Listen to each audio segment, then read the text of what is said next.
আমি বলছি আমি অতিহীন, আমি অতিদীন, আমি অধম, আমি নরাধম, এটা কিন্তু বৈষ্ণবের লক্ষণ। কি তাই তো? তৃণাদাপি শুনিয়েছেন, নিজেকে ছোট মনে করে।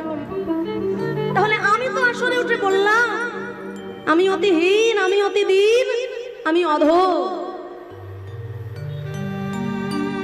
তাই এবার 3টে ঘন্টা কীর্তন শেষ হয়ে যাওয়ার পরে আপনি যদি আমাকে ডেকে বলেন যে ও অধম দিদি একটু এদিকে শুনুন তো, আপনার সাথে কথা আছে, কেমন হবে তখন ব্যাপারটা? আমার এই মুখের আকৃতিটা না তখন পরিবর্তন হয়ে যাবে। এই আমি আর সেই আমি থাকবো না। তাহলে আমি নিজেকে অধম বললাম, নিজেকে নরাধম বললাম, অতিহীন অতিদীন বললাম, নিজেকে ছোট করলাম কেন?